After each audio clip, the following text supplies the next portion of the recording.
आज महिला दिन के उपलक्ष्य में हम सभी यहाँ पे एकत्रित हुए हैं। मैं ब्रह्मा कुमारी पिंपरी सेंटर की ओर से आप सबका हार्दिक स्वागत करती हूँ। यत्र नार्यस्तु पूज्यते रमन्ते तत्र देवता, ऐसे हमारी भारतीय संस्कृति कहती है। अर्थात जहाँ जहाँ नारी का पूजन होता है वहाँ वहाँ देवता रमन करते हैं, और हमारी नारी किसी देवता से कम नहीं। इसलिए आज के इस शुभ मुहूर्त के अवसर पर ब्रह्मा कुमारी की ओर से आप सभी का बहुत बहुत तहे दिल से स्वागत है। आज हम सभी के बीच माननीय शुभांगी वाघेरे जी यहाँ पर उपस्थित हुए हैं। हम जोरदार तालियों से उनका स्वागत करेंगे। साथ साथ आज यहाँ पर पहले दिन से आज तक माननीय रंजना ताई जाधव जी भी उपस्थित है, उनका भी हम जोरदार तालियों से स्वागत करेंगे। और विशेष रूप से आज महिला दिन का ये जो कार्यक्रम है, जिसमें आज के प्रमुख वक्ता हम सभी के बीच में उपस्थित है, जिनका नाम है आदरणीय डॉक्टर शुभदा नील जी। हम सभी जोरदार तालियों से उनका स्वागत करेंगे। मैं डॉक्टर शुभदा नील जी को इस व्यासपीठ पर, इस मंच पर आमंत्रित करता हूँ। हम सभी फिर एक बार उनका तालियों से स्वागत करेंगे।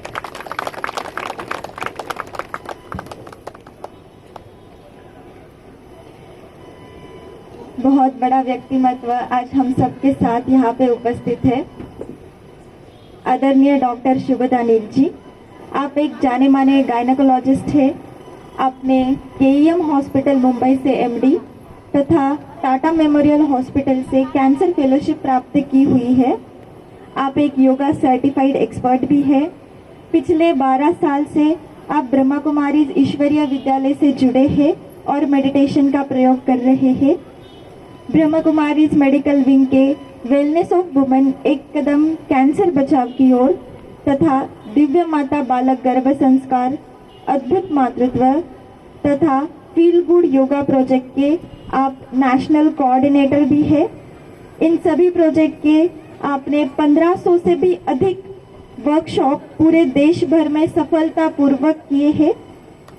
अपने सरल व मधुर शब्दों से अपनी बातें लोगों तक पहुंचाने वाले आप एक कुशल वक्ता है, और हमारा सौभाग्य है कि आज यहाँ आप हम सबके साथ उपस्थित हैं। आपको झांसी की रानी, हर मैजेस्टी, महाराष्ट्र लोक कल्याणकारी सेवा संस्था सामाजिक पुरस्कार, पनवेल गौरव पुरस्कार, फिगो फॉक्सी अप्रिसिएशन अवार्ड तथा 2 ग्लोबल अवार्ड्स प्राप्त हुए हैं। मैं फिर से आपका हम सबके बीच में स्वागत करती हूँ और आपसे अनुरोध करती हूँ कि आप हम सबको डिवाइन गर्भ संस्कार तथा सर्वाइवल और ब्रेस्ट कैंसर कैसे रोके, इस विषय पर मार्गदर्शन करें और लाभान्वित करें। आदरणीय शुभदा नील जी।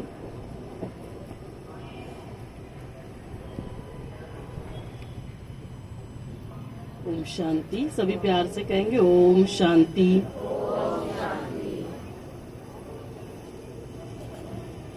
स्टार्ट करें। सभी थोड़ा सा दिल से कहेंगे ओम शांति। थोड़ा सा मुस्कुरा कर ओम शांति। तो सबसे पहले तो अभी 8 तारीख को हमने जागतिक महिला दिवस मनाया, तो उसकी आप सभी को बहुत बहुत बधाई हो। जोरदार तालियां अपने लिए बजाएंगे। और उसी दिन हमने क्या सेलिब्रेट किया, 8 तारीख को 2 बहुत बड़े है ना, जैसे पर्व कह सकते हैं। तो उस दिन हमने क्या सेलिब्रेट किया बताइए? महाशिवरात्रि सेलिब्रेट किया है ना। तो महाशिवरात्रि के पावन महापर्व की भी आप सभी को बहुत बहुत मुबारक हो। आपने कभी सोचा कि इस साल महाशिवरात्रि और जागतिक महिला दिवस दोनों एक ही दिन पर क्यों आए हैं? कुछ तो रहस्य होगा। कोई भी चीज इस संसार में ऐसे ही नहीं होती है। तो स्वयं निराकार परमात्मा है ना, इस धरती पर उस दिन नारी शक्ति को है ना जागृत करने के लिए, क्योंकि शिवरात्रि पर क्या किया जाता है, जागरण भी करते हैं, व्रत भी रखते हैं। तो शिव शक्तियों को, मातृशक्ति को, नारी शक्ति को जागृत करने के लिए है ना, उनको जैसे एक प्रोत्साहन करने के लिए इस धरा पर अवतरित हुए, ऐसे हम समझ सकते हैं। इसीलिए किसी ने क्या खूब कहा है, हजारों फूल चाहिए एक माला बनाने के लिए, हजारों दीपक चाहिए एक आरती सजाने के लिए, हजारों बूंद चाहिए एक सागर बनाने के लिए, लेकिन एक महिला ही अकेली काफी होती है घर को स्वर्ग बनाने के लिए, घर को स्वर्ग बनाने के लिए। तो स्वर्ग बनाने के लिए परमात्मा इस धरा पर अवतरित होते हैं। आप सभी को पता है ना, गीता में हमने ये सुना है, यदा यदा ये धर्मस्य ग्लानिर्भवति भारत, जब जब इस धरा पर धर्म की अति ग्लानि होती है, अधर्म की अति होती है, तब तब फिर से परमात्मा इस धरा पर अवतरित होते हैं और फिर इस धरा को फिर से स्वर्ग बनाते हैं। लेकिन उसके लिए निमित्त किसको बनाते हैं, किसको बनाते हैं? माताओं को, महिलाओं को, नारी शक्ति को वो जागृत करते हैं। तो इसीलिए जोरदार तालियां खुद के लिए फिर से बजानी है, क्योंकि स्वयं भगवान हमसे क्या चाहते हैं। वैसे तो दुनिया क्या कहती थी, नारी नरक का द्वार है, लेकिन भगवान ने आकर क्या कहा, नहीं, नारी तो स्वर्ग का द्वार खोलने की चाबी ही कलश नारियों के ऊपर रखते हैं। तो जो इतनी बड़ी जिम्मेवारी भगवान स्वयं देता है, जो घर को स्वर्ग बनाती है, इस धरा को स्वर्ग बनाती है, वो महिला, वो नारी क्या अपना ध्यान रखती है? आपको लगता है वो अपना ध्यान रखती है? लगती है ना, खाने पीने का, फिर उसके सोने का, या थोड़ा सा एक्सरसाइज करना है, ध्यान करना है, ये सब नहीं करेंगे तो उसका नतीजा क्या होता है, फिर हमें सारी बीमारियां होती है, डायबिटीज है, ब्लड प्रेशर है, हार्ट प्रॉब्लम्स है, डिप्रेशन है, कैंसर है। तो ये सारा होगा तो हम घर को स्वर्ग कैसे बनाएंगे? आपको लगता है कि उसके बाद हम घर को स्वर्ग बना सकते हैं? तो इसका मतलब क्या, हमें थोड़ा सा स्वयं का भी ध्यान देना होगा। जब भगवान कह रहा है कि नारियों के द्वारा वो उद्धार करेगा, इस धरा को स्वर्ग बनाएगा, ईश्वर सत्य है, शिव सत्य है, सत्यम शिवम सुंदरम कहा जाता है।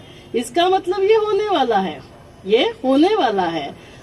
फिर उसके लिए हमें क्या करना है, वो भी हमें थोड़ा सा ध्यान देना होगा। तो जैसे इंट्रोडक्शन में अपने परिचय में सुना कि आज हम विशेष दो बातों के ऊपर बात करेंगे। एक है सर्वाइकल और ब्रेस्ट कैंसर, जो गर्भाशय का, मुख का कैंसर और स्तन का कैंसर, और दूसरा है गर्भ संस्कार। आप सोचेंगे दो अलग अलग टॉपिक, लेकिन फिर दो टॉपिक एक साथ कैसे बात हो रही है? क्योंकि कैंसर से यदि माताएं, महिलाएं वो प्रॉब्लम्स होंगे तो वो घर को थोड़ी ना स्वर्ग बना सकती है।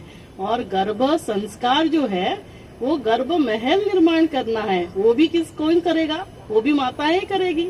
इसीलिए मैंने कहा कि नारी शक्ति, शिव शक्ति, मातृशक्ति, इनको हमें वंदन करना है, उनका हमें बहुत ध्यान रखना है, जिनके द्वारा ही ये धरा फिर से स्वर्ग बनने वाला।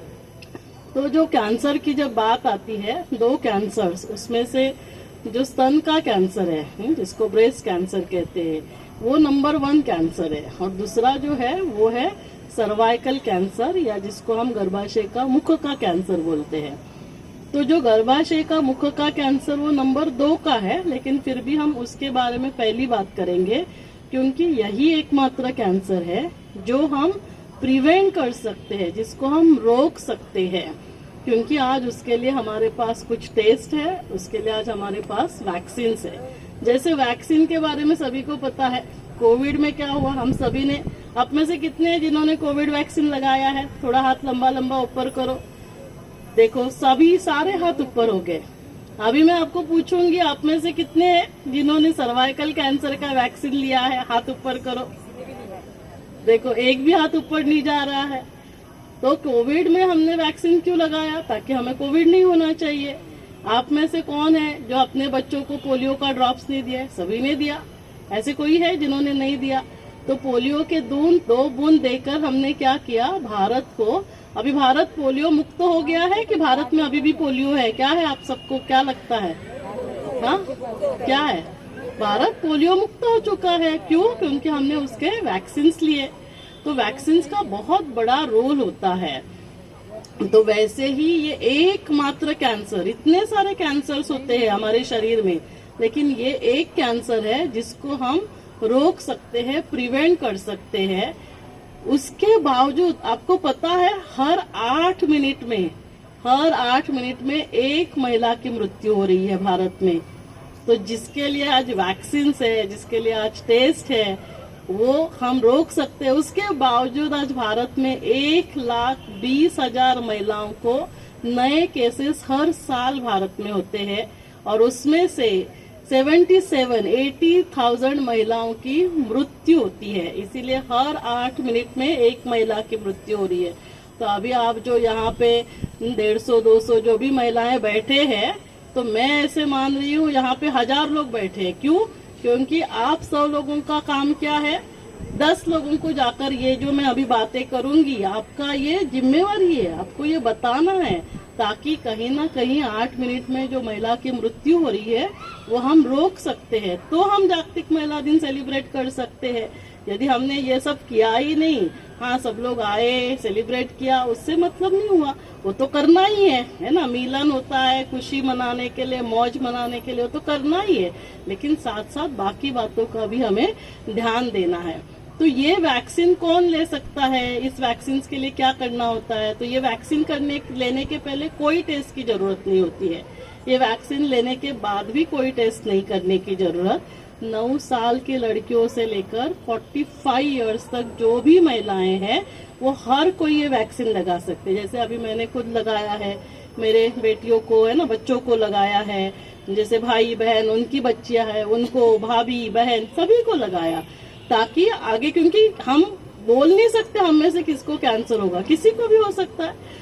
तो इसीलिए हर एक को ये वैक्सीन लगाना जरूरी है। जैसे कोविड में पहला इंडिया में वैक्सीन नहीं बन रहा था, तो कितना सारा फिर उसका कॉस्ट भी था, लेकिन पुणे के लिए एक बार जोरदार तालियां बजाइए। पुणे ने वैक्सीन दिया, पूरे भारत को ही नहीं पूरे विश्व में यहाँ से वैक्सीन गया। वैसे ही उसी कंपनी ने, सीरम इंस्टीट्यूट ने इसका भी वैक्सीन बनाया है। तो उसकी कॉस्ट कितनी है? सिर्फ 2000। और हमें कितने वैक्सीन लगाने होते हैं? 9 साल से लेकर 15 साल तक आपको सिर्फ 2 इंजेक्शन लगते हैं। एक इंजेक्शन लिया, 6 महीने के बाद दूसरा इंजेक्शन। यदि आप 15 ईयर्स से 45 ईयर्स तक इंजेक्शन लगाते हैं तो 3 इंजेक्शन लगते हैं। एक लगाने के बाद 2 महीने के बाद दूसरा इंजेक्शन और 6 महीने के बाद फिर आपको तीसरा इंजेक्शन लगाना है। तो आपको 2000, तो कितना, 2 इंजेक्शन के लिए 4000 ही लगेगा। 3 इंजेक्शन लगाते हो तो 6000 ही लगने वाला है। अभी हम बच्चों को कितने कॉस्टली मोबाइल देते हैं, या फिर ड्रेस, जीन्स, पैंट्स, ये सारा देते हैं, या आप सब लोग साड़ी खरीदते हो। तो एक साल आपने साड़ी नहीं खरीदी की तो कुछ फर्क पड़ेगा क्या? इतनी सारी साड़ियां कबर्ड में रहती है ना। हमने लड़कियों को, बच्चों को यदि एक साल ड्रेस नहीं दिया तो कुछ फर्क नहीं पड़ता है। तो ये वैक्सीन लगाना बहुत जरूरी है। और स्टडी में ये पता चला कि 20 साल तक एक इंजेक्शन भी लगाया ना तो भी काम हो जाएगा, तो भी हम कैंसर प्रिवेंट कर सकते हैं। और 20 साल से 45 ईयर्स तक 2 इंजेक्शन लगाएंगे तो भी कैंसर प्रिवेंट होता है। तो जैसे हमारे घर में मेड है, काम करने वाले हैं, वो उतना नहीं कर सकते हैं, तो एटलीस्ट एक इंजेक्शन तो लगा ही सकते हैं, 2000 तो लगा ही सकते हैं। 6 महीने के बाद जैसे ज्यादा 20 साल के ऊपर है तो 2 इंजेक्शन लगा सकते हैं। तो ये आप सभी का फर्ज है, आप सभी को जाकर सबको बताना है कि ये कैंसर किसी को भी हो सकता है। हम सभी को वैक्सीन लेना बहुत जरूरी है। सिर्फ प्रेगनेंसी में हम लोग ये वैक्सीन नहीं लगाते, डिलीवरी के तुरंत बाद लगाते हैं। मेरे हॉस्पिटल में तो जैसे ही डिलीवरी हो जाती है, डिस्चार्ज के पहले हम वैक्सीन देकर ही भेजते हैं। दूसरा इंजेक्शन के लिए आए नहीं आए तो भी एक इंजेक्शन गया तो कैंसर ऑलमोस्ट 90% हम प्रिवेंट कर सकते हैं। दूसरा जो तरीका है उसका वो है टेस्ट। तो जिससे हमें सिंपल टेस्ट होते हैं, जैसे आप सभी की डिलीवरी हुई होगी, आप डॉक्टर्स के पास गए होंगे, इंटरनल चेकअप किया होगा, तो ये सिंपल टेस्ट होता है। इसमें कोई ऑपरेशन नहीं, कोई आपको एडमिट नहीं करेगा, कोई चीर फाड़ नहीं होगी। इंटरनल चेकअप के द्वारा जो वाइट डिस्चार्ज होता है वो ग्लास स्लाइड पे लिया जाता है, जिसको पैप स्मीयर बोलते हैं, या फिर HPV DNA टेस्ट। क्योंकि ये जो कैंसर होता है वो एक वायरस की वजह से होता है, जिसको ह्यूमन पैपिलोमा वायरस कहते हैं। तो उसका हम जांच कर सकते हैं। इससे क्या होगा, आगे चलकर 10-15 साल के बाद किसी को कैंसर होने वाला है तो वो आज पता चलता है, तो हम आज ही उसका इलाज कर सकते हैं ताकि आगे कैंसर ही नहीं होगा।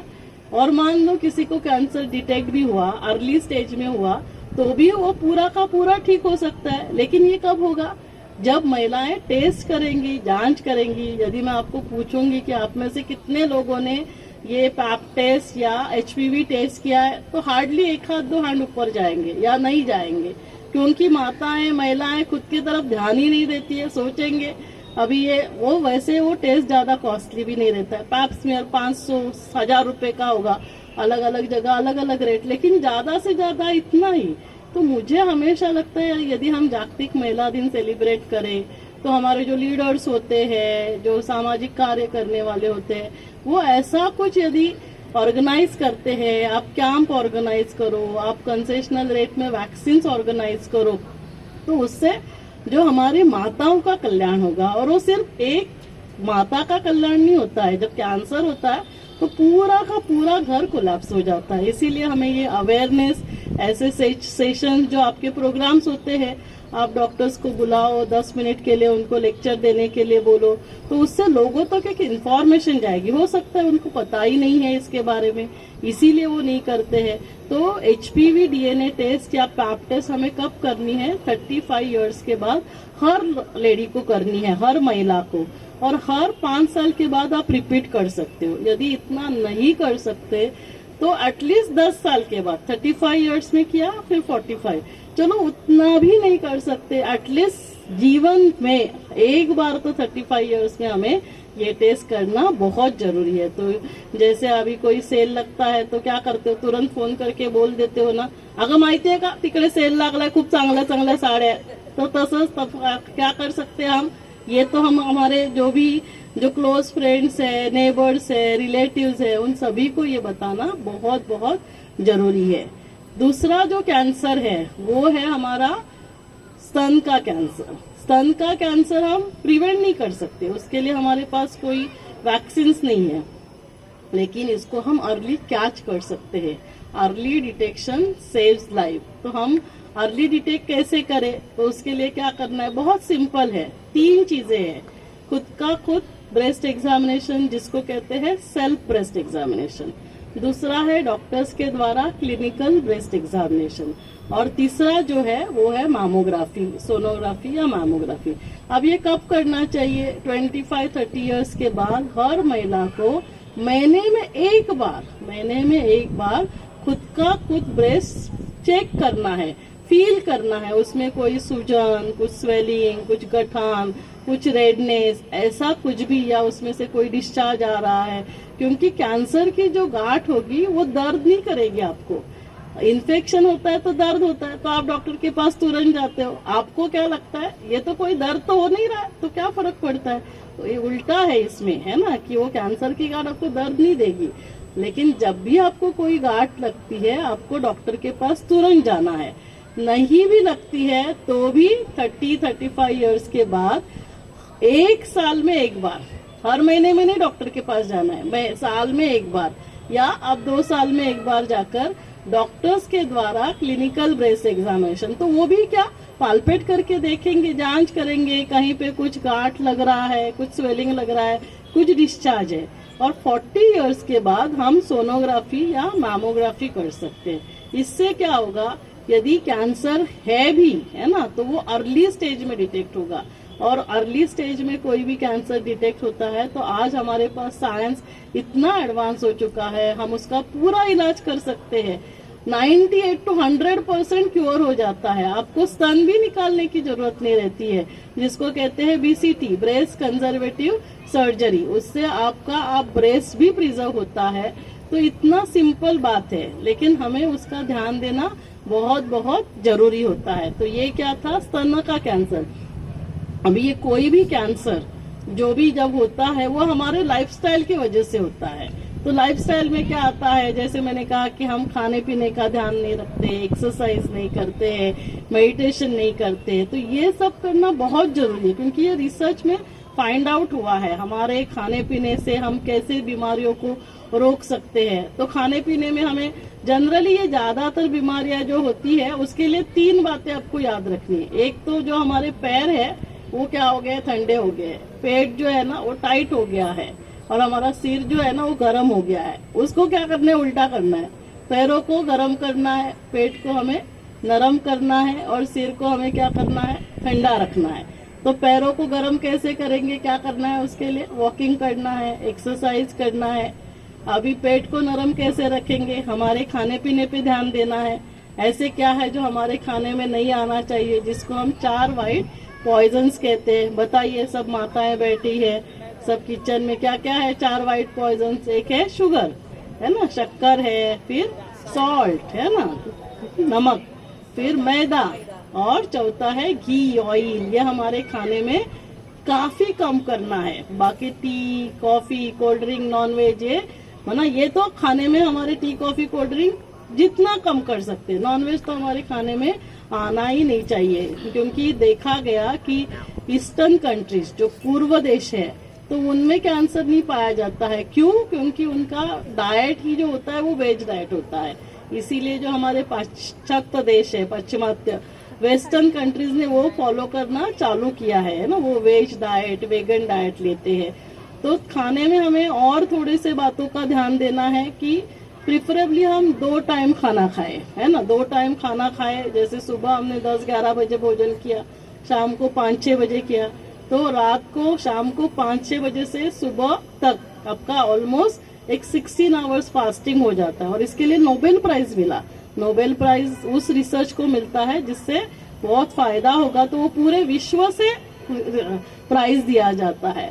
तो इसमें क्या जापानीज साइंटिस्ट ने देखा कि जब आप 16 आवर्स भी फास्टिंग करते हैं, ऐसे नहीं कि आपको पूरा दिन नहीं खाना है, आप खा सकते हो, 2 टाइम मिल लो, तो उससे आप जब फास्टिंग करते हो तो आपके शरीर में जो सेल्स है वो क्या करेंगे, उनको तो खाना चाहिए, तो वो क्या खाएंगे, आपने खाना नहीं खाया तो आपके शरीर में जितने भी टॉक्सिन्स है, बैक्टीरिया है, वायरस है, कैंसर सेल्स है, डेड सेल्स है, जो सेल्स प्रोटीन्स नहीं बना रही है, जो डैमेज सेल्स है, ये सारे सेल्स को वो खा लेती है। तो वो क्या करती है, जिसको ऑटोफैजी कहा जाता है, तो वो अपने शरीर को क्लीन करते हैं। और जैसे अभी आपने खाना खाया, आप प्लेट धोने के लिए जाएंगे, प्लेट धोने के लिए आप यदि पानी से ही साफ कर सकते, चलो हम थोड़ा तो साबुन लगाते हैं, क्योंकि पानी से साफ किया तो हमको लगता है थोड़ी ना साफ हुआ, लेकिन माना ज्यादा आपको कुछ साबुन वगैरह नहीं लगाना पड़ता है, क्लीन ऐसे ही हो जाता है, तो वैसे ही आपका पेट भी क्लीन हो जाएगा। यदि आपकी प्लेट बहुत चिकनाई है, साफ करने में आपको बहुत मेहनत लगती है, तो वैसे ही आपके पेट को साफ करने के लिए भी बहुत मेहनत लगेगी। तो ये टॉक्सिन जो पेट में जमा होते हैं, उसके वजह से फिर आगे चलकर काफी सारी बीमारियां, कैंसर, ये सारा होता है। तो इसीलिए हमें थोड़ा सा खाने पे भी ध्यान देना है, एक्सरसाइज करना है, और तीसरा हमें विशेष अटेंशन जो देना है, जैसे मैंने कहा कि हमारे सिर को हमें ठंडा रखना है। तो क्या करना है, उसके लिए 2 बातें। एक तो अच्छी गहरी नींद आनी चाहिए, जल्दी सोना है, जल्दी उठना है, और हमें थोड़ा ध्यान करना है, मेडिटेशन करना है। तो मेडिटेशन करने से कैसे बीमारियों को हम कंट्रोल कर सकते हैं, हम थोड़ा सा गर्भ संस्कार के बारे में जानेंगे। तो दोनों के लिए एक साथ मेडिटेशन के बारे में देखेंगे, क्योंकि ये साइंस ने प्रूव किया है, जो भी बीमारियां हो रही है 80 to 85% बीमारियां साइकोसोमैटिक, माना वो हमारे मन में ओरिजिनेट होती है और फिर वो शरीर में होती है। जैसे ब्रह्मा कुमारीज में ये 2 प्रोजेक्ट्स में चलाती हूँ, गर्भ संस्कार और कैंसर का। तीसरा एक हॉलिस्टिक आईवीएफ, आजकल प्रेगनेंसी नहीं हो रही है, आईवीएफ काफी जगह आप देखते हो, तो ये ऐसे 3 प्रोजेक्ट हम चलाते हैं। वैसे ही और भी ब्रह्मा कुमारीज के प्रोजेक्ट चलते हैं। तो एक प्रोजेक्ट हमारा है हार्ट अटैक के लिए, ऊपर जो प्रोजेक्ट है कोरोनरी आर्टरी डिसीज जिसको कहा जाता है। आप सभी ने हार्ट अटैक तो सुना होगा, सुना है ना सभी ने। तो कैसे पता चलता है, उसके लिए क्या टेस्ट करते हैं, हम एंजियोग्राफी करते हैं, और उसमें फिर हमें पता चलता है कितने वेसल ब्लॉकेजेस है, 3 वेसल ब्लॉकेजेस है, 4 वेसल ब्लॉक है, कितने % ब्लॉकेजेस है, और उसके लिए ट्रीटमेंट क्या है। आज के समय में क्या ट्रीटमेंट है हार्ट अटैक के लिए, एंजियोप्लास्टी या बाईपास, है ना। जब एंजियोप्लास्टी नहीं कर सकते हैं तो बाईपास किया जाता है। तो हमारे पास कभी कभी क्या होता है, कोई कोई लोगों के पास ये करने के लिए पैसा नहीं होगा, या फिर कोई कोई डरते हैं, कहते हैं कि मरूंगा लेकिन ऑपरेशन नहीं करूंगा, है ना, डरते हैं। तो ऐसे लोगों को ब्रह्मा कुमारीज का हेडक्वार्टर है माउंट आबू, वहां पे रखा जाता है। 1 हफ्ते के लिए ये प्रोजेक्ट चलता है। वहां पे जैसे शिविर लगाया जाता है, तो वहां पे भी जैसे अभी मैंने आपसे बातें की ना, डाइट, एक्सरसाइज, मेडिटेशन के बारे में बताते हैं। और फिर इस रिसर्च में ऐसे पाया गया जिनको ब्लॉकेजेस है, विदाउट एंजियोप्लास्टी, विदाउट बाईपास, वो ठीक हो गए। और ये रिसर्च कौन कोऑर्डिनेट कर रहे थे? Doctor APJ Abdul Kalam. तो डॉक्टर एपीजे अब्दुल कलाम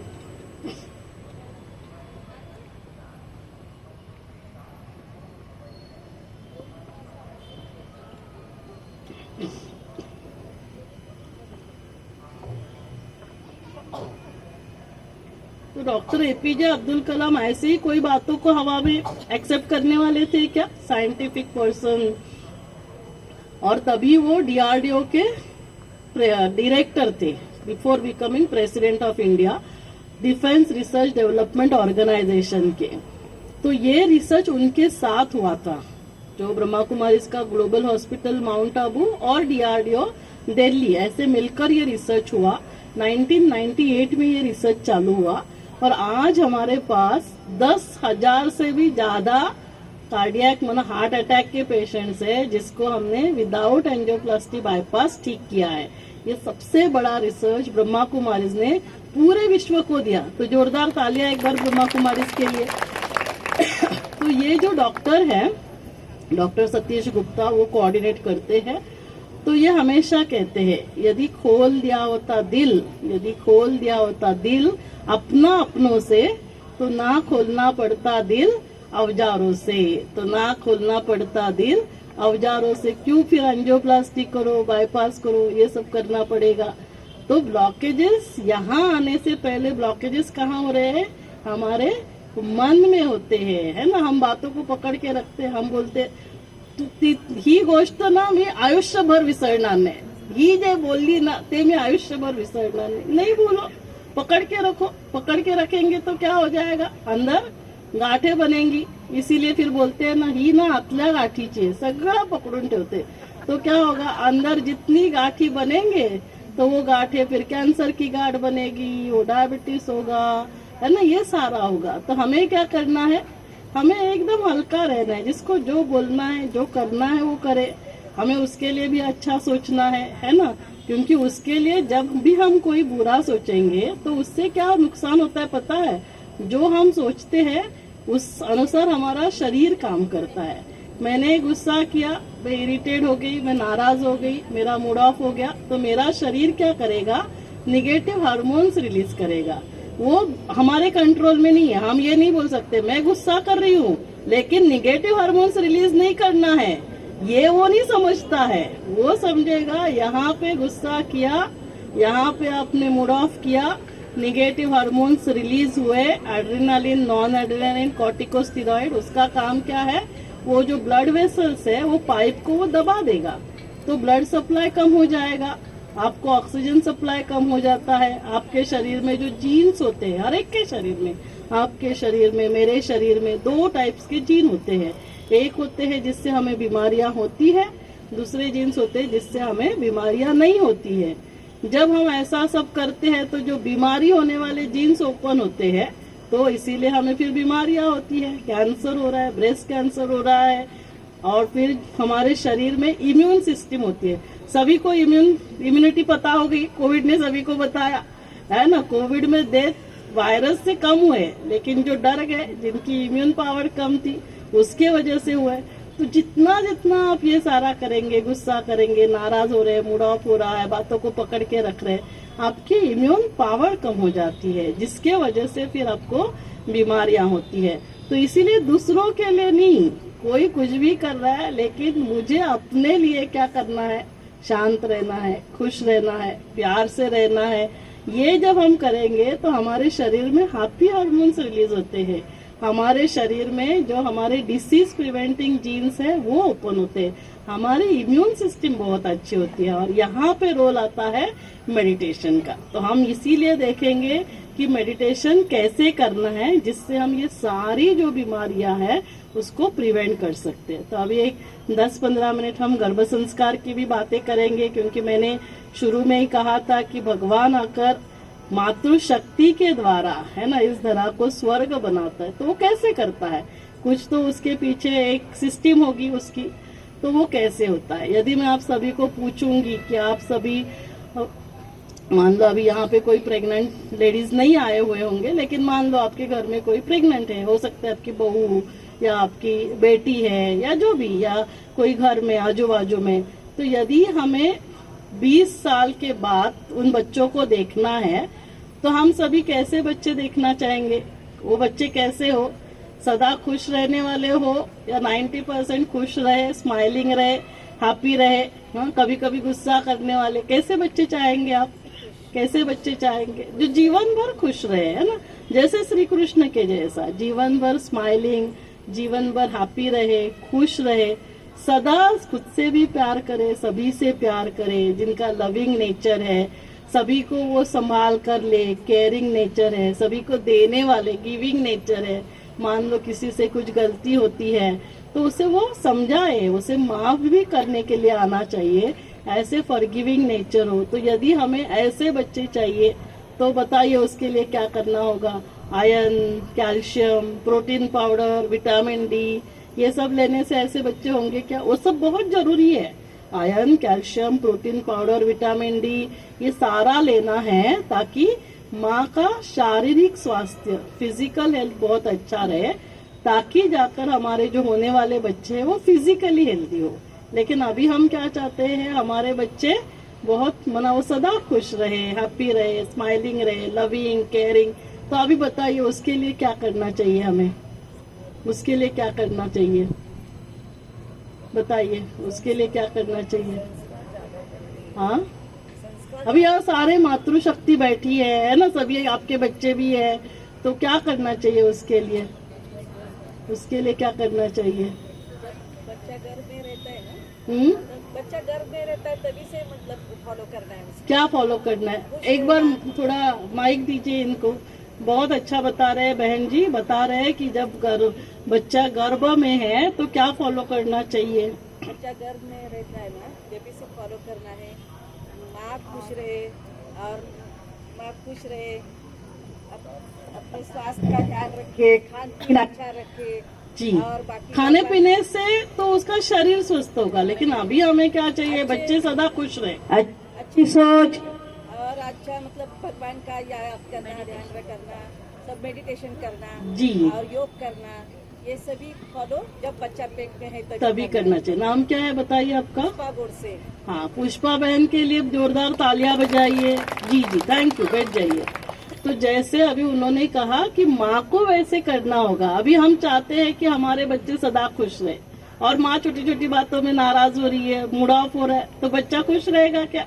अभी हम चाहते हैं हमारे बच्चे, जैसे अभी देखो यहाँ झांसी की रानी बैठे हैं, है ना, तो झांसी के रानी के जैसे हमारे बच्चे होने चाहिए। और ऊपर से चिपकली गिर जाती है और माँ डर जाती है, और बच्चे झांसी की रानी चाहिए। हाँ, यहाँ मदर तेरेसा बैठे हैं, है ना, चाहते हैं कि वो उनके जैसे बहुत लविंग नेचर होना चाहिए, है ना। मदर तेरेसा ने सभी को प्यार किया, तो वैसे नेचर होना चाहिए। और माँ जो है ना, थोड़ा सा सासू के साथ, जेठानी के साथ, थोड़ा सा देवरानी के साथ ऊपर नीचे सोच रही है। और फिर हम चाहते हैं हमारे बच्चे ना सदा लविंग होना चाहिए, ऐसे हो सकता है।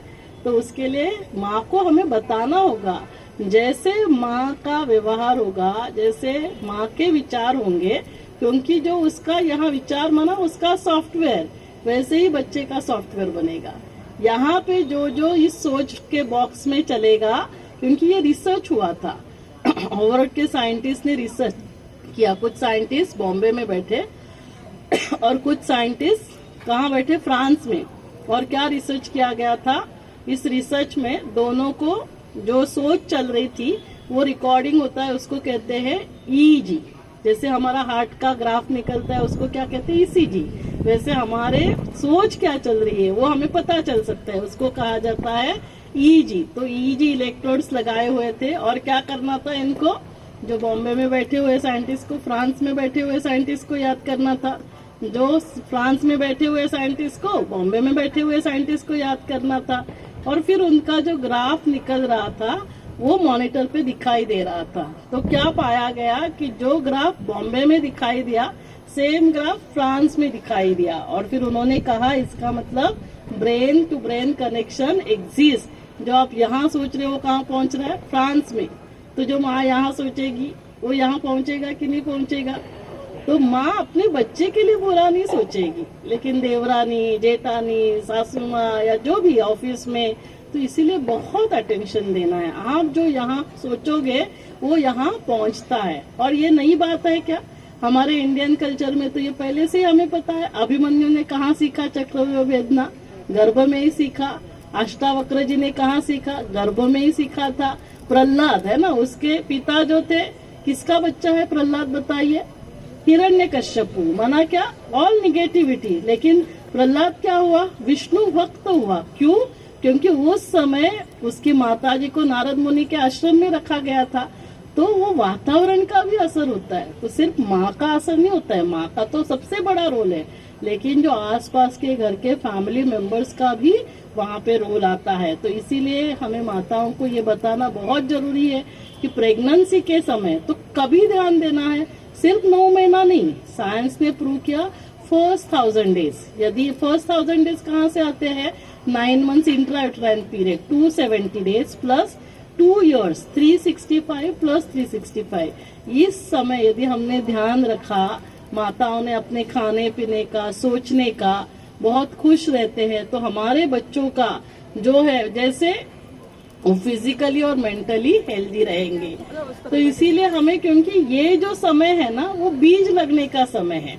जैसे अभी मैं यहाँ पे आई और मैंने कहा कि नहीं आनुक भाई, मुझे तो है ना हापुस का मैंगो बहुत पसंद है, अल्फांसो मैंगो दो। और मैंने मान लो 20 साल पहले यहाँ पे पेड़ लगाया था, तो वो बोलेंगे मैडम आपने जो बीज बोया था वो तो साधारण मैंगो का था, तो साधारण ही मैंगो आएंगे। अभी मैं कहाँ से आपको अल्फांसो मैंगो ला के दूं, हो सकता है क्या, तभी हम चेंज कर सकते हैं।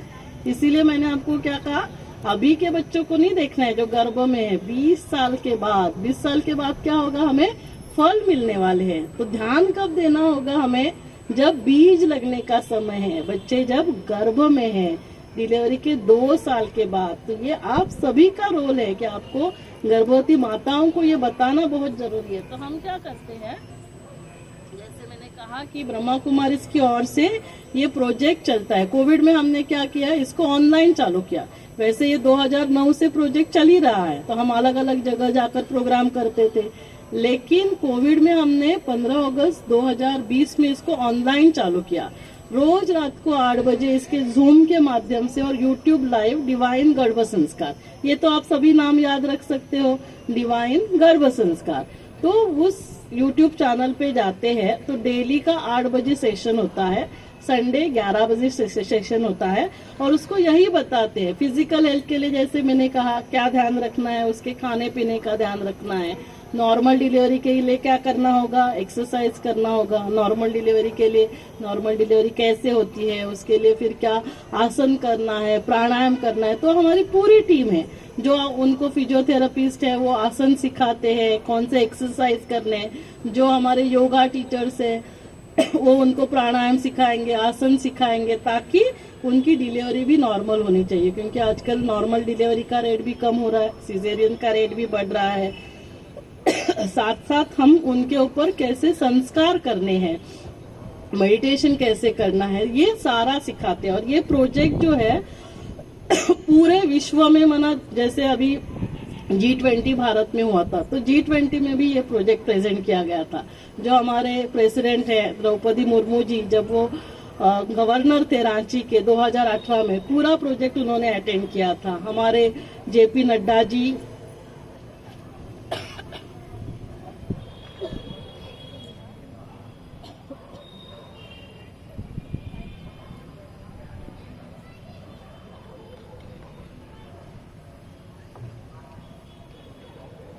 जो हेल्थ मिनिस्टर है उन्होंने ये अटेंड किया था। मतलब मुझे ये बताना है कि ये प्रोजेक्ट ब्रह्मा कुमारीज, हमारे जो गायनेकोलॉजिस्ट की ऑर्गेनाइजेशन है, फॉक्सी और गवर्नमेंट सब मिलकर ये प्रोजेक्ट चलता है। तो जो भी आप जब भी किसी को देखेंगे प्रेग्नेंट है तो आप उनको जरूर ये जो प्रोजेक्ट ऑनलाइन चलता है उसके लिए बता सकते हैं। ऑनलाइन के लिए तो आप कहीं से भी ज्वाइन कर सकते हैं, ऑफलाइन के लिए भले सब जगह इसके सेंटर्स नहीं होंगे, सभी को इसके बारे में पता नहीं होगा, लेकिन ऑनलाइन के माध्यम से हर कोई इसका लाभ ले सकते हैं ताकि फिर वो उनका ध्यान रख सकते हैं, खुद का नॉर्मल डिलीवरी हो सकती है।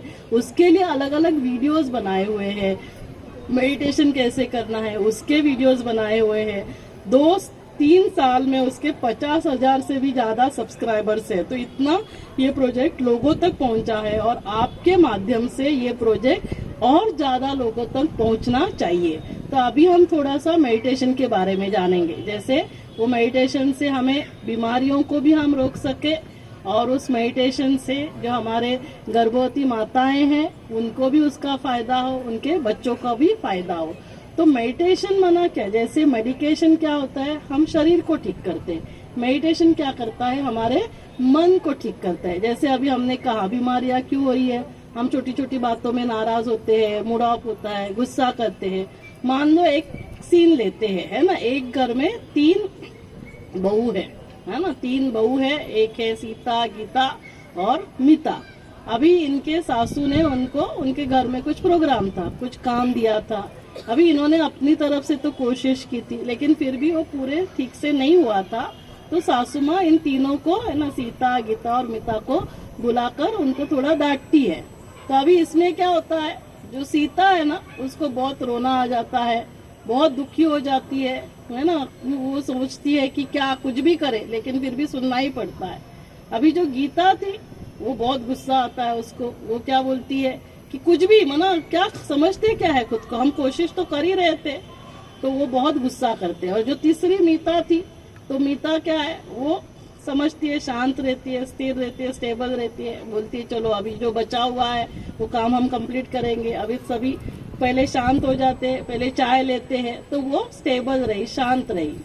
अभी तीनों के लिए व्यक्ति एक ही था, परिस्थिति भी एक ही थी, लेकिन तीनों के रिस्पॉन्स, रिएक्शंस क्या थे, अलग अलग थे। तो ये किसके ऊपर डिपेंड कर रहा था, उस व्यक्ति के ऊपर या उस परिस्थिति में किसके ऊपर डिपेंड कर रहा था, किसके ऊपर, खुद के ऊपर डिपेंड कर रहा था। हम लोग हमेशा क्या बोलते हैं, क्या करें, इसका व्यवहार ही हमेशा ऐसे रहता है इसीलिए मुझे गुस्सा आता है, इसका व्यवहार ही ऐसे रहता है इसीलिए मुझे दुख होता है।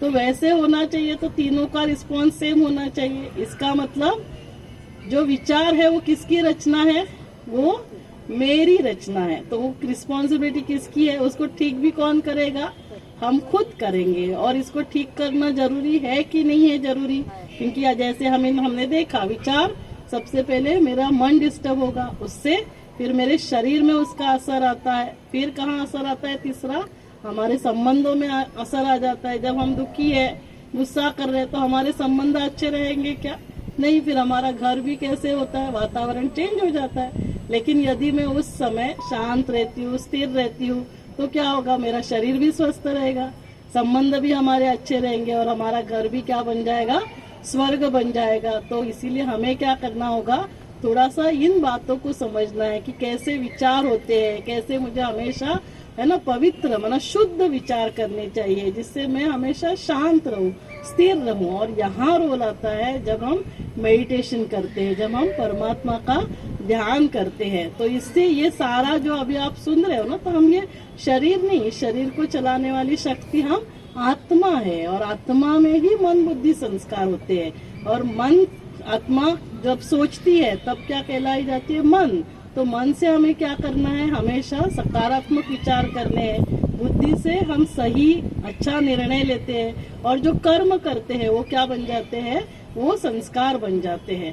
तो वैसे हमारे ना 5 टाइप के संस्कार होते हैं। एक होता है ओरिजिनल संस्कार, दूसरे होते हैं जो हम प्रीवियस बर्थ से लेकर आते हैं, जिसको हम चेंज नहीं कर सकते। तीसरे होते हैं जो हमें खानदान से संस्कार मिलता है, वो भी हम चेंज नहीं कर सकेंगे। चौथा संग कारण, जैसे अभी आप यहाँ अच्छी अच्छी बातें सुन रहे तो उसका असर अच्छा होता है। और 5वां होता है व्हील पावर के संस्कार।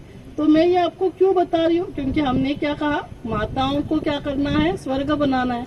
तो संसार यदि परिवर्तन करना है तो उसके लिए क्या करना होगा, संस्कारों को परिवर्तन करना होगा। संस्कार परिवर्तन से संसार परिवर्तन होगा, स्व परिवर्तन से विश्व परिवर्तन होगा। तो हमारे जो ओरिजिनल संस्कार है उसके बारे में हमें जानना बहुत जरूरी है, जो गॉड गिफ्टेड है। तो वो संस्कार क्या है, सबसे पहले तो उसमें ज्ञान आता है, जो अभी आप सुन रहे हैं। तो ये परमात्मा, निराकार परमात्मा, स्वयं शिव परमात्मा, जैसे अभी आप यहाँ पे दिख रहे हैं, शिव ज्योतिर्लिंगम कहा जाता है। तो निराकार परमात्मा, जैसे गीता में कहा, यदा यदा हि धर्मस्य, आकर ये सारा सत्य ज्ञान देते हैं कि आप आत्मा हो, आप शरीर नहीं हो, इस शरीर को चलाने वाली शक्ति हो, आप मेरे बच्चे हो, परमात्मा ज्ञान देते हैं। अभी इससे क्या होगा, जब हमें ये पता चलता है कि हम सभी उसके बच्चे हैं, तो हम सभी कौन हो गए, हम सभी भाई भाई भाई बहन हो गए। तो कोई भी भाई भाई भाई बहन एक दूसरे के लिए क्या सोचेंगे, अच्छा ही सोचेंगे। तो फिर हमारे अंदर वो शुद्धता आती है, पवित्रता आती है। उससे क्या होता है, मेरे सारी कर्मेंद्रिया जो है वो पवित्र बन जाती है। मेरी आंखें कुछ गलत देखेगी नहीं, मेरी आंखें कुछ गलत पढ़ेगी नहीं, मेरे कान कुछ गलत सुनेंगे नहीं, ये मुख कुछ गलत बोलेगा नहीं, ये मुख कुछ गलत खाएगा नहीं, कुछ पिएगा नहीं।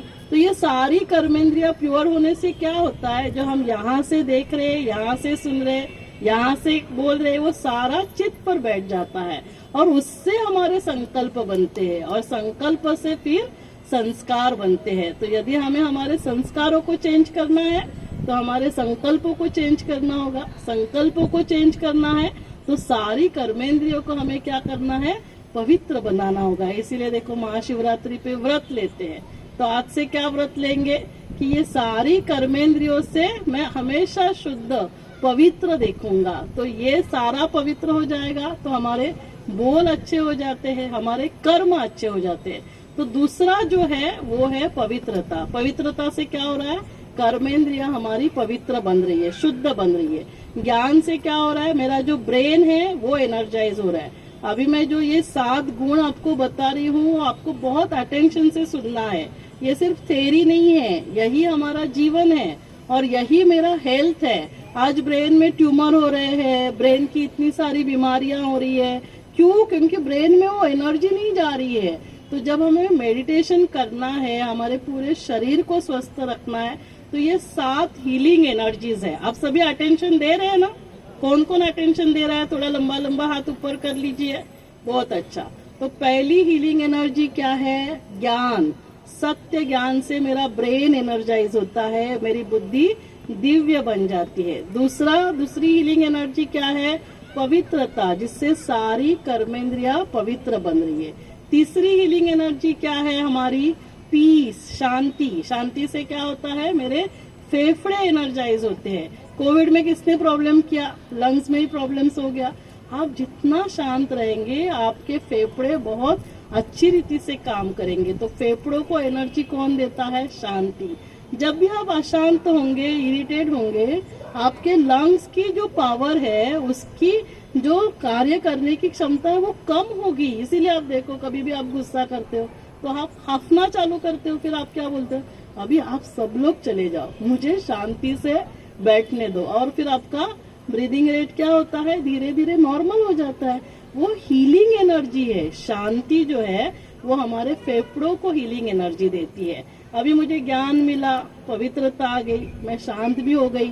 अभी मुझे पता चला सभी मेरे भाई बहन हैं, तो हर एक के लिए क्या होता है, आत्मिक प्यार आता है। जितना हम सभी के साथ प्यार से व्यवहार करेंगे, हमारा जो दिल है, हार्ट में हार्ट अटैक नहीं आएंगे। हार्ट अटैक आने की वजह ही मैंने कहा ब्लॉकेजेस, क्योंकि ये सारा ईर्ष्या, द्वेष, नफरत, तो जब भी हम ये करेंगे हमारे दिल में तकलीफ होने वाली है, हमारे हार्ट में प्रॉब्लम होने वाला है।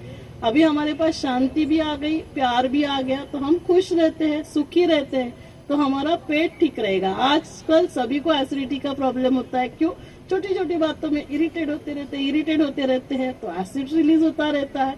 एसिडिटी का प्रॉब्लम है, पेट का प्रॉब्लम है, तो उसके लिए हीलिंग एनर्जी क्या है, सुख। उसके लिए हीलिंग एनर्जी क्या है, खुशी। और फिर 6वीं एनर्जी क्या है, आनंद, जिसको ब्लिस कहते हैं, जिसको अतीन्द्रिय सुख कहा जाता है। ये किसको एनर्जाइज करता है? हमारे हार्मोन्स को। और सारा लेडीज में जो खेल है वो सारा हार्मोन्स का है। वैसे भाइयों में भी, जैसे हमारे जो थायराइड है, डायबिटीज है, इंसुलिन रिलीज होता है, ये सारा हार्मोन्स है। पीरियड्स आते हैं, ब्रेस्ट कैंसर ज्यादातर हार्मोन्स की वजह से प्रॉब्लम होता है। तो यदि हमें हमारे हार्मोन्स को ठीक रखना है तो उसके लिए हीलिंग एनर्जी क्या है? आनंद, अतीन्द्रिय सुख। अभी हम सुख किस में ढूंढते हैं? साड़ी अच्छी है तो मैं सुखी, गहने हैं तो मैं सुखी, गहने नहीं है, साड़ी अच्छी नहीं है, गाड़ी नहीं, मोबाइल नहीं, इसमें अभी हम सुख ढूंढते हैं। सुख उसमें नहीं है। भले आप साड़ी लो, आप लो, गाड़ी लो, साड़ी लो, बंगला लो, जो चाहिए वो लो, लेकिन क्या हो रहा है? साड़ी हमने खरीदी, किसी ने बोला अरे काय तुझा चॉइस है, बस मेरी खुशी गायब। तो ये जो अतीन्द्रिय सुख की बात होती है, अपने जो मिल रहा है, साफ सुथरे कपड़े पहने, दाल रोटी सब्जी खाई, प्रभु के गुण गाए, आप आनंद से, आपके हार्मोन्स जो है वो परफेक्ट बैलेंस रहेंगे। आपको जाके डायबिटीज, थायराइड, ये सारी बीमारियां नहीं होगी। ये इसीलिए इन बीमारियों को साइकोसोमैटिक क्यों कहते हैं? क्योंकि उसकी जड़ हमारे मन में छिपी है। अब जब हमारे पास आते हो, डॉक्टर्स के पास आते हो, हम आपके शरीर को ठीक करते हैं, लेकिन हम साथ में कहते हैं अपना खुद का ध्यान रखो, नहीं तो बीमारी वापस आएगी। आएगी क्योंकि आप ध्यान ही नहीं रख रहे हो, आप ना मन का ध्यान रख रहे हो।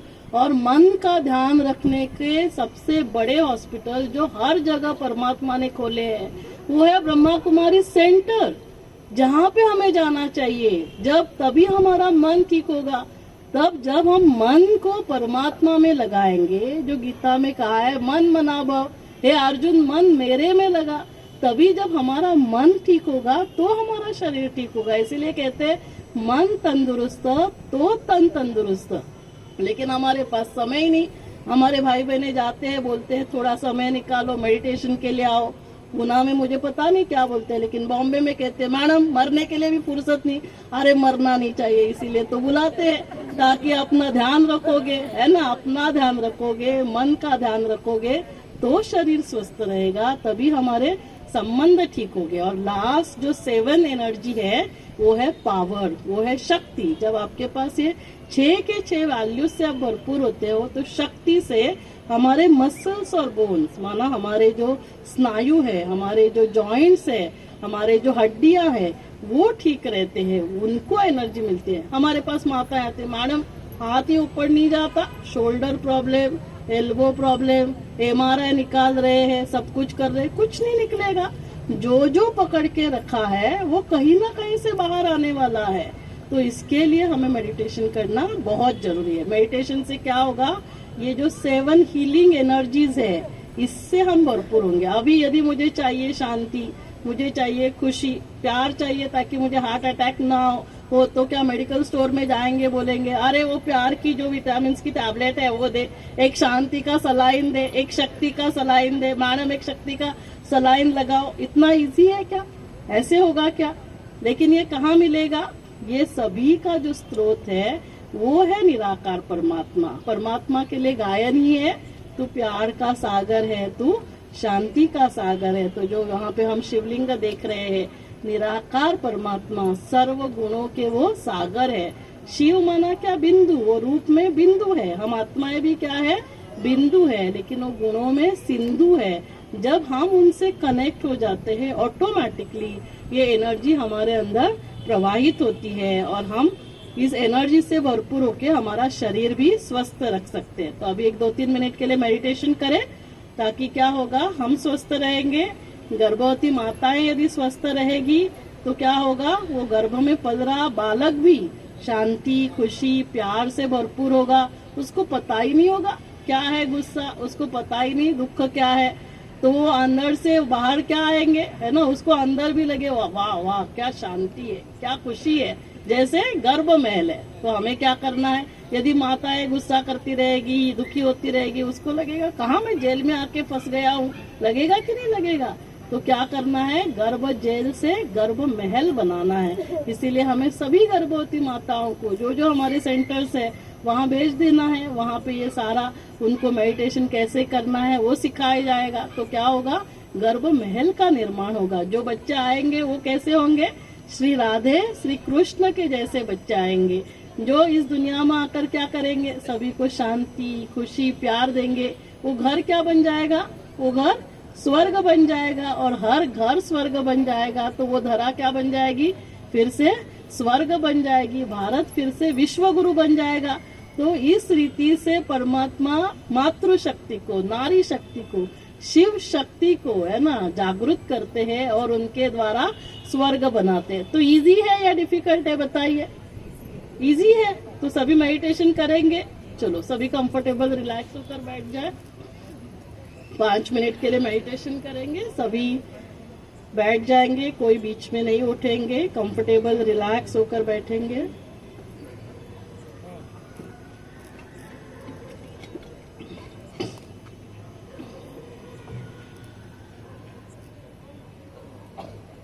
ओम शांति। सभी शरीर को एकदम रिलैक्स छोड़ेंगे।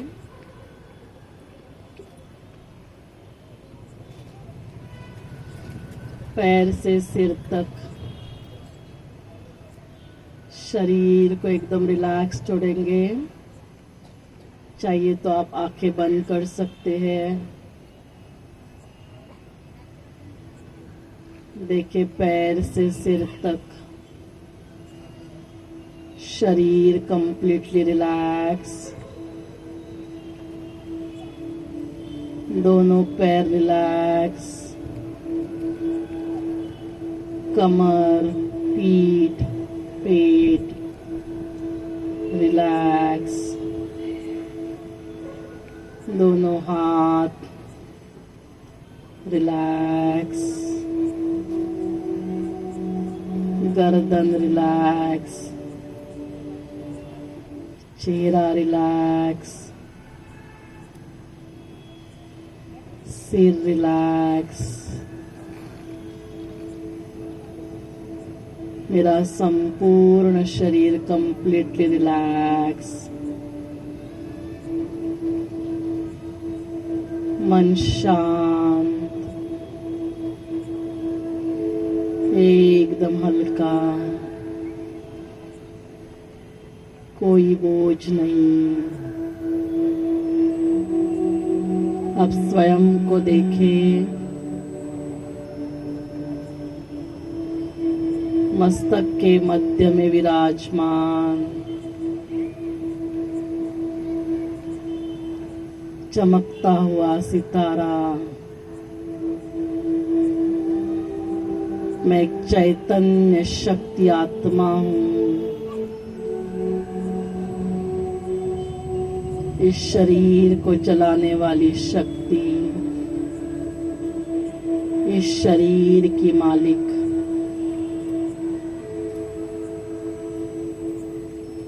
मन, बुद्धि, संस्कारों की भी मालिक हूँ। मन से क्या सोचना है, बुद्धि से क्या निर्णय लेना है, क्या कर्म करने हैं। मैं राजा हूँ। सभी कर्मेंद्रियों की मालिक हूँ। आंखों से क्या देखना है, कानों से क्या सुनना, मुख से क्या बोलना है,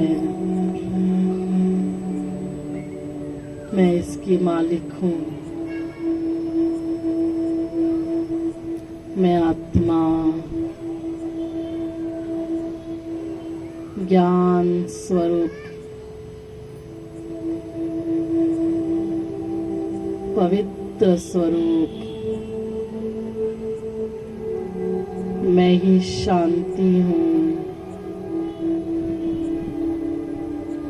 मैं ही प्यार हूँ।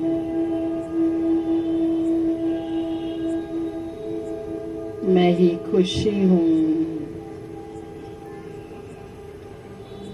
आनंद हूँ। मैं ही शक्ति हूँ।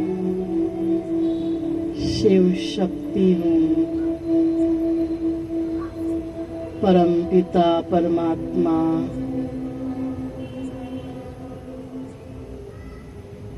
शिव परमात्मा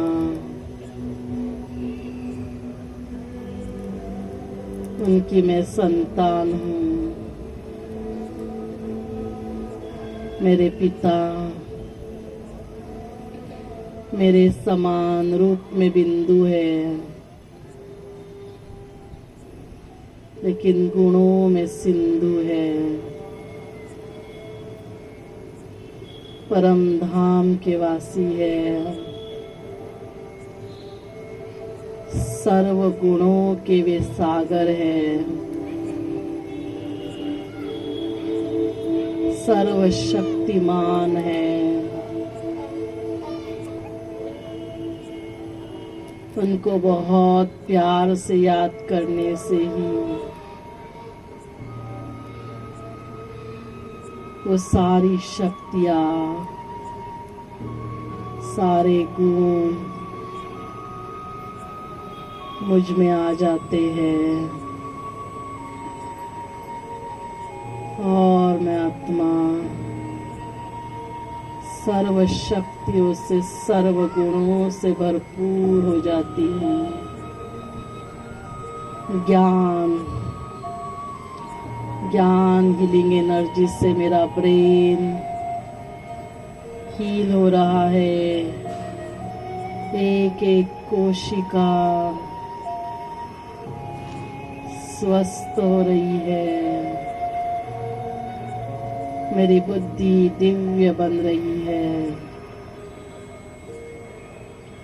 पवित्रता से मेरी सारी कर्मेंद्रियां पवित्र शुद्ध बन रही है।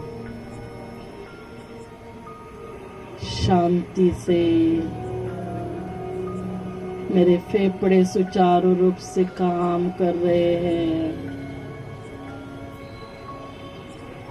प्यार से मेरा हार्ट, मेरा हृदय एनर्जाइज हो रहा है। खुशी जैसा खुराक नहीं, खुशी से मेरा पेट एनर्जाइज हो रहा है। आनंद से सारे हार्मोन्स बैलेंस हो रहे हैं।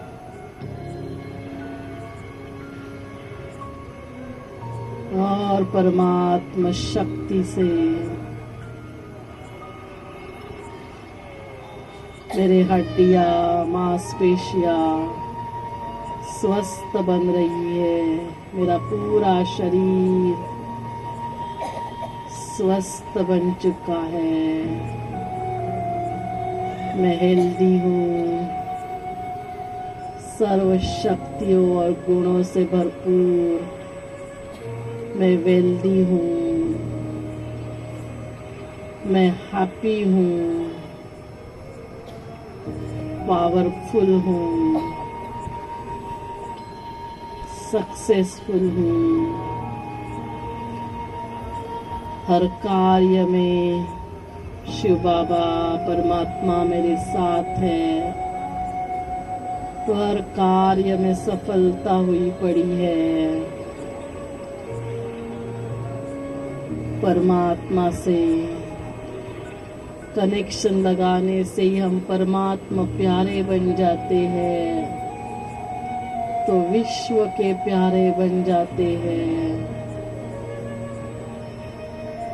मैं शांत हूँ, स्थिर हूँ, बहुत मीठी प्यारी हूँ, निर्भय निडर हूँ।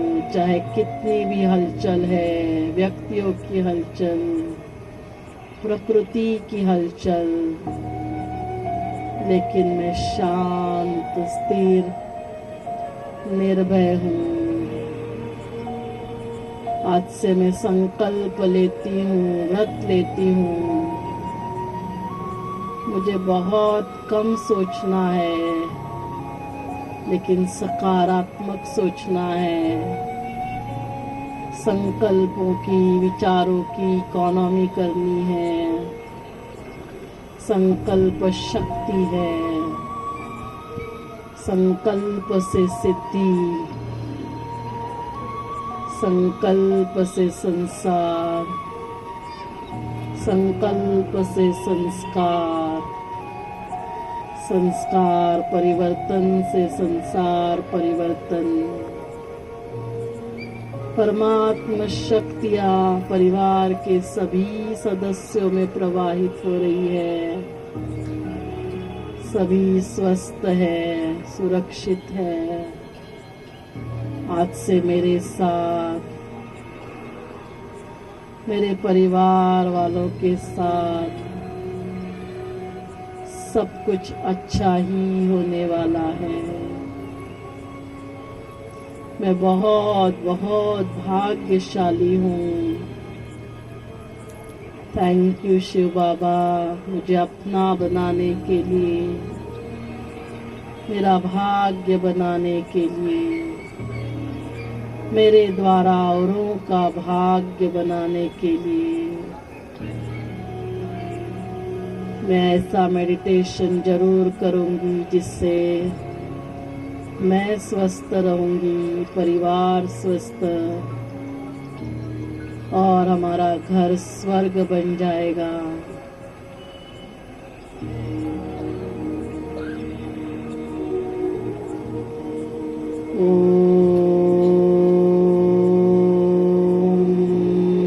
शांति शांति शांति। दोनों हाथ एक दूसरे के ऊपर रब करेंगे। पूरे चेहरे पर एनर्जी प्रवाहित करेंगे। थोड़ा फेयर एंड लवली लगाएंगे। सभी के साथ फेयर, सभी के साथ लवली होंगे।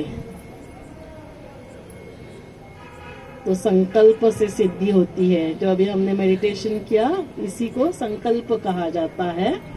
जो जो हमें संकल्प चाहिए वो हम कर सकते हैं। विशेष मैं आप सभी को डॉक्टर एपीजे अब्दुल कलाम जो 5 संकल्प लेते थे वो बताऊंगी लास्ट में, और एंड करूंगी, क्योंकि उसी के द्वारा उनको कितने पीएचडी डिग्रीज मिले पता है? 16 पीएचडी डिग्रीज। और वो क्या संकल्प लेते थे? हम सभी लेंगे।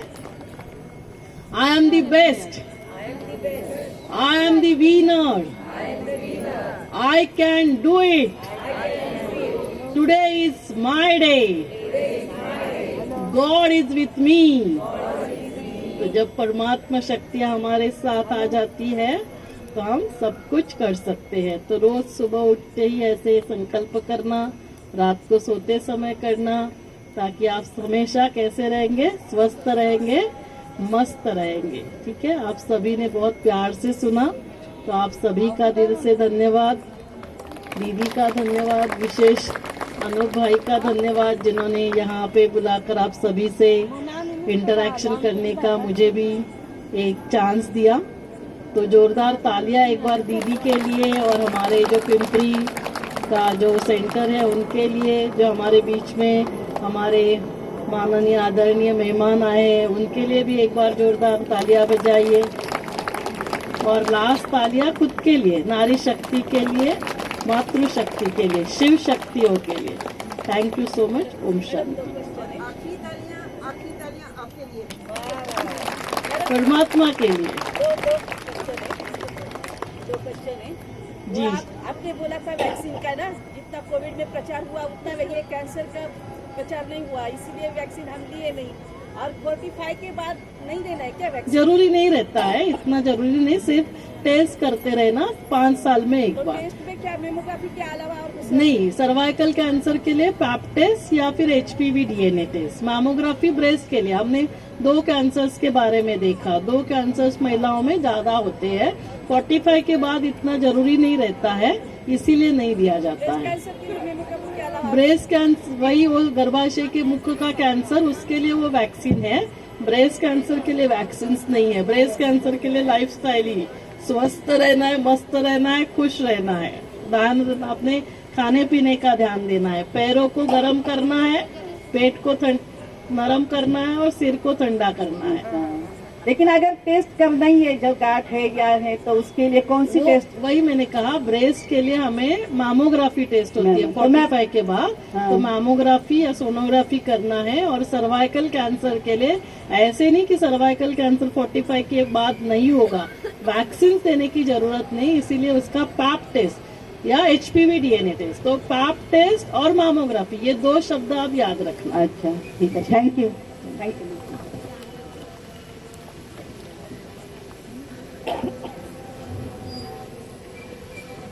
यहाँ पे सभी जो हमारे है ना जागतिक महिला दिवस के लिए सभी बैठे हैं, उनके लिए एक बार जोरदार तालियां बजाइए। और इसमें से जो सावित्रीबाई फुले वो खड़े हो जाएंगे। आप सभी को पता है ना, आज ज्ञान ज्योति सावित्रीबाई फुले का दिन है और हम यहाँ उनका स्मृति दिवस मनाया जाता है, क्योंकि उन्होंने वो पहली शिक्षिका रही है ना। उन्होंने सभी को वो स्कूल चालू किया, पहले शिक्षिका बनी, इसीलिए आज हम लोग पढ़ लिख कर इतना काबिल बने। तो जोरदार तालियां सावित्रीबाई फुले के लिए और बाकी जो भी है उनके लिए भी जोरदार तालियां। Thank you so much. ओम शांति। अगर किसी को और कोई क्वेश्चंस पूछने हैं, किसी को और कोई क्वेश्चंस पूछने हैं इस टॉपिक के रिगार्डिंग, तो प्लीज़।